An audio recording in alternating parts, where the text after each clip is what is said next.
The Adventures of Tom Sawyer by Mark Twain. Chapter 9. Tragedy in the Graveyard. At 9:30 that night, Tom and Sid were sent to bed as usual. They said their prayers, and Sid was soon asleep. Tom lay awake and waited in restless impatience. When it seemed to him that it must be nearly daylight, he heard the clock strike 10. This was despair. He would have tossed and fidgeted as his nerves demanded, but he was afraid he might wake Sid, so he lay still and stared up into the dark. Everything was dismally still. By and by, out of the stillness, little, scarcely perceptible noises began to emphasize themselves. The ticking of the clock began to bring itself into notice. Old beams began to crack mysteriously. The stairs creaked faintly. Evidently spirits were abroad. A measured, muffled snore issued from Aunt Polly's chamber, and now the tiresome chirping of a cricket that no human ingenuity could locate began. Next, the ghastly ticking of a death watch in the wall at the bed's head made Tom shudder. It meant that somebody's days were numbered. Then the howl of a far-off dog rose on the night air and was answered by a fainter howl from a remoter distance. Tom was in an agony. At last he was satisfied that time had ceased and eternity begun. He began to doze in spite of himself. The clock chimed 11, but he did not hear it. And then there came, mingling with his half-formed dreams, a most melancholy caterwauling. The raising of a neighboring window disturbed him. A cry of "Scat, you devil!" and the crash of an empty bottle against the back of his aunt's woodshed brought him wide awake, and a single minute later he was dressed and out of the window and creeping along the roof of the L on all fours.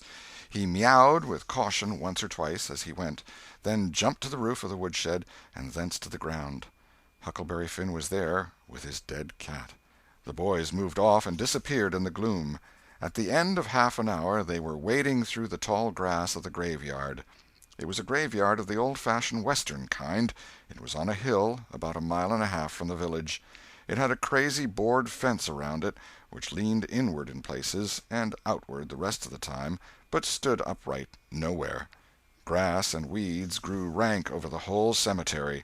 All the old graves were sunken in. There was not a tombstone on the place. Round-topped, worm-eaten boards staggered over the graves, leaning for support, and finding none. "Sacred to the memory of so-and-so" had been painted on them once, but it could no longer have been read on the most of them now, even if there had been light. A faint wind moaned through the trees, and Tom feared it might be the spirits of the dead complaining of being disturbed. The boys talked little, and only under their breath, for the time and the place and the pervading solemnity and silence oppressed their spirits. They found the sharp new heap they were seeking, and ensconced themselves within the protection of 3 great elms that grew in a bunch within a few feet of the grave. Then they waited in silence for what seemed a long time. The hooting of a distant owl was all the sound that troubled the dead stillness. Tom's reflections grew oppressive. He must force some talk, so he said in a whisper, "Hucky, do you believe the dead people like it for us to be here?" Huckleberry whispered, "I wisht I knowed. It's awful solemn like, ain't it?" "I bet it is." There was a considerable pause while the boys canvassed this matter inwardly. Then Tom whispered, "Say, Hucky, do you reckon Hoss Williams hears us talking?" "Oh, of course he does. Least his spirit does." Tom, after a pause, "I wish I'd said Mr. Williams, but I never meant any harm. Everybody called him Hoss." "Well, a body can't be too particular how they talk about these here dead people, Tom." This was a damper, and conversation died again. Presently Tom seized his comrade's arm and said, "Sh!" "What is it, Tom?" And the two clung together with beating hearts. "Sh! There 'tis again. Didn't you hear it?" "There, now you hear it." "Lord, Tom, they're coming. They're coming, sure. What'll we do?" "I don't know. Think they'll see us?" "Oh, Tom, they can see in the dark, same as cats. I wisht I hadn't come." "Oh, don't be feared. I don't believe they'll bother us. We ain't doing any harm. If we keep perfectly still, maybe they won't notice us at all." "I'll try to, Tom, but Lord, I'm all a shiver. Listen." The boys bent their heads together and scarcely breathed. A muffled sound of voices floated up from the far end of the graveyard. "Look! See, there!" whispered Tom. "What is it?" "It's devil fire. Oh, Tom, this is awful." Some vague figures approached through the gloom, swinging an old-fashioned tin lantern that freckled the ground with innumerable little spangles of light. Presently Huckleberry whispered with a shudder, "It's the devil, sure enough. 3 of them. Lordy, Tom, we're goners. Can you pray?" "I'll try, but don't you be afeard. They ain't going to hurt us. Now I lay me down to sleep, Shh! What is it, Huck?" "They're humans. One of 'em is, anyway. One of 'em's old Muff Potter's voice." "No, 'tain't so, is it?" "I bet I know it." "Don't you stir nor budge. He ain't sharp enough to notice us. Drunk the same as usual, likely. Blamed old Rip." "All right, I'll keep still. Now they're stuck. Can't find it. Here they come again. Now they're hot. Cold again. Hot again. Red hot. They're pointed right this time. Say, Huck, I know another of them voices. It's Injun Joe." "That's so, that murdering half-breed. I'd druther they was devils a dern sight. What can they be up to?" The whisper died wholly out now, for the 3 men had reached the grave and stood within a few feet of the boys' hiding-place. "Here 'tis," said the third voice, and the owner of it held up the lantern and revealed the face of young Dr. Robinson. Potter and Injun Joe were carrying a hand-barrow with a rope and a couple of shovels on it. They cast down their load and began to open the grave. The doctor put the lantern at the head of the grave and came and sat with his back against one of the elm trees. He was so close the boys could have touched him. "Hurry, men," he said in a low voice. "The moon might come out at any moment." They growled a response and went on digging. For some time there was no noise but the grating sound of the spades discharging their freight of mold and gravel. It was very monotonous. Finally a spade struck upon the coffin with a dull woody accent, and within another minute or two the men had hoisted it out of the ground. They pried off the lid with their shovels, got out the body, and dumped it rudely on the ground. The moon drifted from behind the clouds and exposed the pallid face. The barrow was got ready and the corpse placed on it, covered with a blanket, and bound to its place with a rope.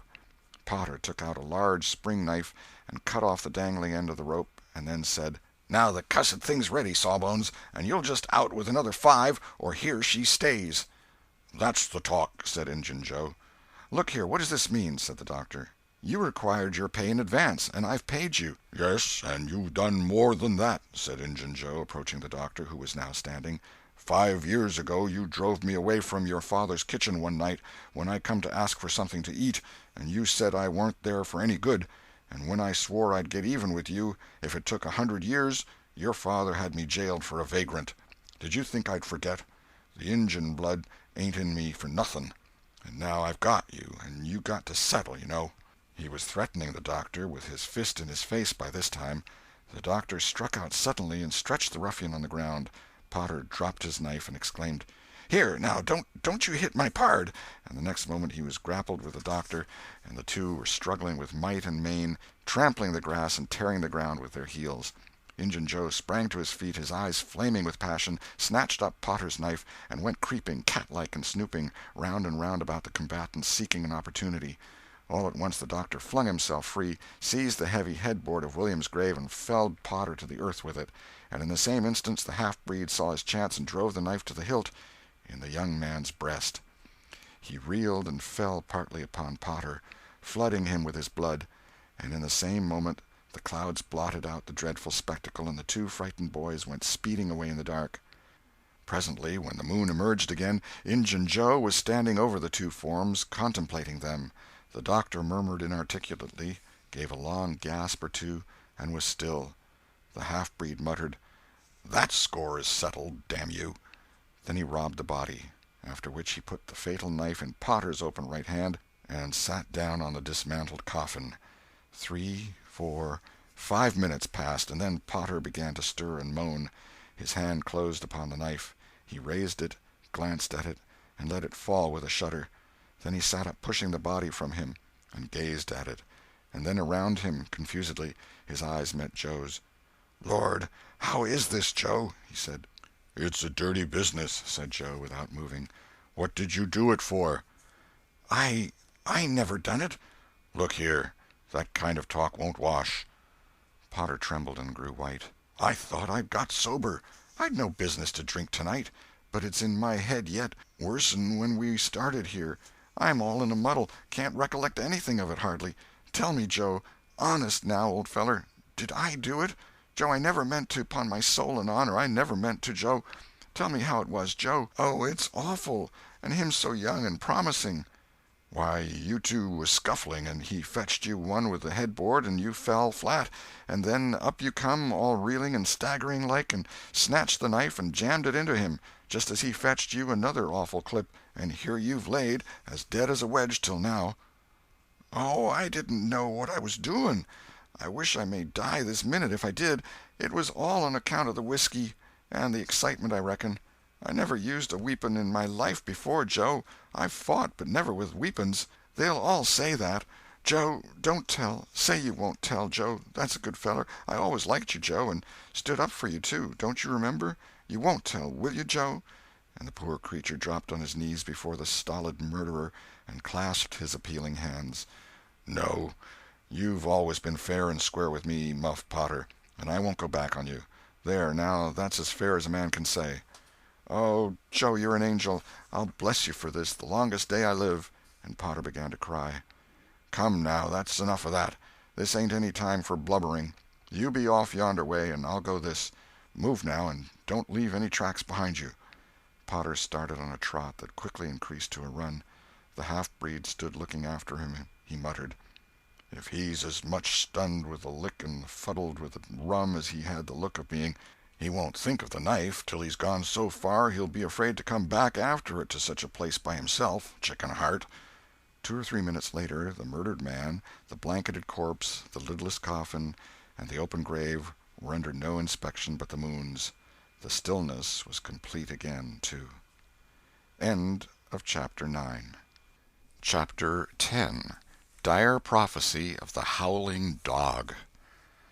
The two boys flew on and on toward the village, speechless with horror. They glanced backwards over their shoulders from time to time, apprehensively, as if they feared they might be followed.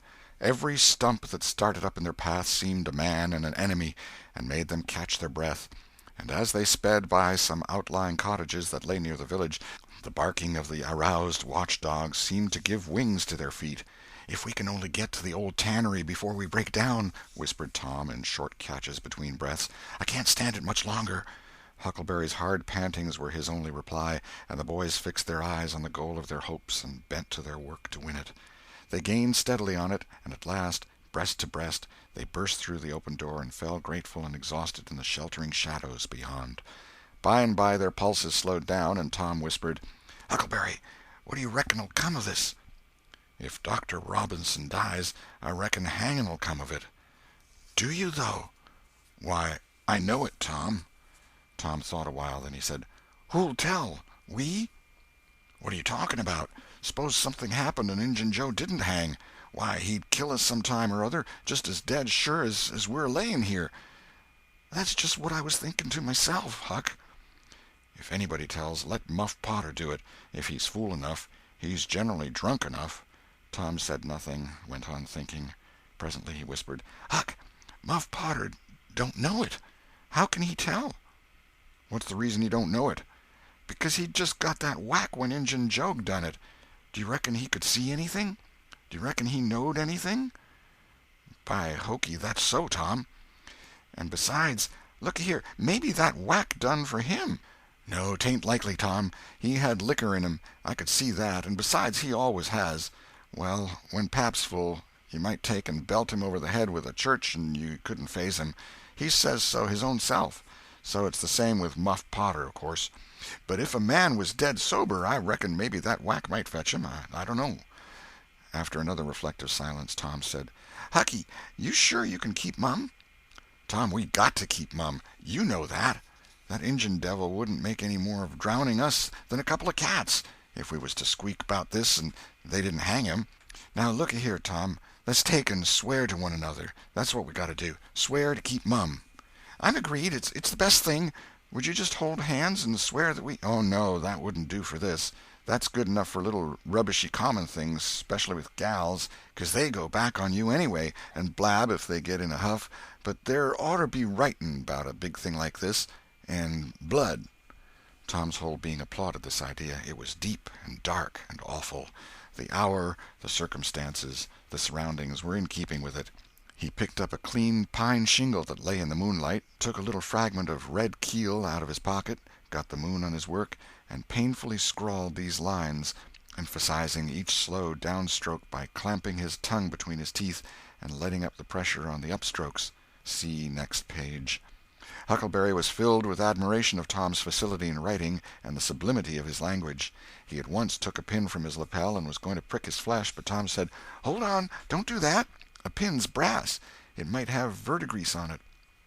"What's verdigrease?" "It's pison. That's what it is. You just swaller some of it once, you'll see." So Tom unwound a thread from one of his needles, and each boy pricked the ball of his thumb and squeezed out a drop of blood. "Huck Finn and Tom Sawyer swears they will keep mum about this, and they wish they may drop down dead in their tracks if they ever tell, and rot." In time, after many squeezes, Tom managed to sign his initials, using the ball of his little finger for a pen. Then he showed Huckleberry how to make an H and an F, and the oath was complete. They buried the shingle close to the wall, with some dismal ceremonies and incantations, and the fetters that bound their tongues were considered to be locked and the key thrown away. A figure crept stealthily through a break in the other end of the ruined building now, but they did not notice it. "Tom," whispered Huckleberry, "does this keep us from ever telling always?" "Of course it does. It don't make any difference what happens. We got to keep mum. We drop down dead. Don't you know that?" "Yes, I reckon that's so." They continued to whisper for some little time. Presently a dog set up a long, lugubrious howl just outside, within 10 feet of them. The boys clasped each other suddenly in an agony of fright. "Which of us does he mean?" gasped Huckleberry. "I don't know. Peep through the crack, quick." "No, you, Tom." I can't do it, Huck. Please, Tom. There 'tis again." "Oh, Lordy, I'm thankful," whispered Tom. "I know his voice. It's Bull Harbison." Note: if Mr. Harbison had owned a slave named Bull, Tom would have spoken of him as Harbison's Bull, but a son or a dog of that name was Bull Harbison. "Oh, that's good. I tell you, Tom, I was scared to death, and I'd have bet anything it was a stray dog." The dog howled again. The boy's heart sank once more. "Oh, my, that ain't no Bull Harbison," whispered Huckleberry. "Do, Tom." Tom, quaking with fear, yielded and put his eye to the crack. His whisper was hardly audible when he said, "Oh, Huck, it's a stray dog." "Quick, Tom, quick. Who does he mean?" "Huck, he must mean us both. We're right together." "Oh, Tom, I reckon we're goners. I reckon there ain't no mistake 'bout where I'll go to. I've been so wicked." "Dag fetch it, this comes of playing hooky and doing everything a feller's told not to do. I might have been good like Sid if I'd have tried, but no, I wouldn't, of course. But if ever I get off of this time, I lay I'll just waller in Sunday schools." And Tom began to snuffle a little. "You bad?" And Huckleberry began to snuffle too. "Consound it, Tom Sawyer, you're just old pie, 'longside of what I am. Oh, Lordy, Lordy, Lordy, I wisht I'd only had half your chance." Tom choked off and whispered, "Look, Hucky, look! He's got his back to us." Hucky looked with joy in his heart. "Well, he has, by jingoes! Did he before?" "Yes, he did, but like a fool, I never thought. Oh, this is bully, you know. Now who can he mean?" The howling stopped, and Tom pricked up his ears. "Shh! What's that?" he whispered. "Sounds like hogs grunting. No, it's somebody snoring, Tom." "That is it. Whereabouts is it, Huck?" "I believe it's down at t'other end. Sounds so, anyway. Pap used to sleep there sometimes, 'long with the hogs, but laws bless you, he just lifts things when he snores. Besides, I reckon he ain't ever coming back to this town any more." The spirit of adventure rose in the boys' souls once more.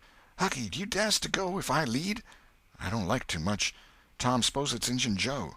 Tom quailed, but presently the temptation rose up strong again, and the boys agreed to try, with the understanding that they would take to their heels if the snoring stopped. So they went tiptoeing stealthily down, the one behind the other. When they had got to within 5 steps of the snorer, Tom stepped on a stick, and it broke with a sharp snap. The man moaned, writhed a little, and his face came into the moonlight. It was Muff Potter. The boys' hearts had stood still, and their hopes too, when the man moved, but their fears passed away now. They tiptoed out, through the broken weatherboarding, and stopped at a little distance to exchange a parting word. That long, lugubrious howl rose on the night air again. They turned and saw the strange dog standing within a few feet of where Potter was lying, and facing Potter, with his nose pointing heavenward. "Oh, Jiminy, it's him!" exclaimed both boys in a breath. "Say, Tom, they say a stray dog come howling round Johnny Miller's house 'bout midnight as much as 2 weeks ago, and a whippoorwill come in and lit on a banisters and sung, the very same evening, and there ain't anybody dead there yet." "Well, I know that, and suppose there ain't. Didn't Gracie Miller fall in the kitchen fire and burn herself terrible the very next Saturday?" "Yes, but she ain't dead, and what's more, she's getting better, too." "All right, well, you wait and see. She's a goner just as dead sure as Muff Potter's a goner. That's what the niggers say, and they know all about these kind of things, Huck." Then they separated, cogitating. When Tom crept in at his bedroom window, the night was almost spent. He undressed with excessive caution, and fell asleep congratulating himself that nobody knew of his escapade. He was not aware that the gently snoring Sid was awake, and had been so for an hour. When Tom awoke, Sid was dressed and gone. There was a late look in the light, a late sense in the atmosphere. He was startled. Why had he not been called? Persecuted till he was up, as usual. The thought filled him with bodings. Within 5 minutes he was dressed and downstairs, feeling sore and drowsy. The family were still at table, but they had finished breakfast. There was no voice of rebuke, but there were averted eyes. There was a silence and an air of solemnity that struck a chill to the culprit's heart. He sat down and tried to seem gay, but it was uphill work. It roused no smile, no response, and he lapsed into silence and let his heart sink down to the depths. After breakfast his aunt took him aside, and Tom was almost brightened in the hope that he was going to be flogged, but it was not so. His aunt wept over him and asked him how he could go and break her old heart so, and finally told him to go on and ruin himself and bring her gray hairs with sorrow to the grave, for it was no use for her to try any more. This was worse than 1,000 whippings, and Tom's heart was sorer now than his body. He cried, he pleaded for forgiveness, promised to reform over and over again, and then received his dismissal, feeling that he had won but an imperfect forgiveness and established but a feeble confidence. He left the presence too miserable to even feel revengeful toward Sid, and so the latter's prompt retreat through the back gateway was unnecessary. He moped to school, gloomy and sad, and took his flogging, along with Joe Harper, for playing hooky the day before, with the air of one whose heart was busy with heavier woes and wholly dead to trifles. Then he betook himself to his seat, rested his elbows on his desk and his jaws in his hands, and stared at the wall with the stony stare of suffering that has reached the limit and can no further go. His elbow was pressing against some hard substance. After a long time he slowly and sadly changed his position and took up this object with a sigh. It was in a paper. He unrolled it. A long, lingering, colossal sigh followed, and his heart broke. It was his brass andiron knob. This final feather broke the camel's back. End of chapter 10.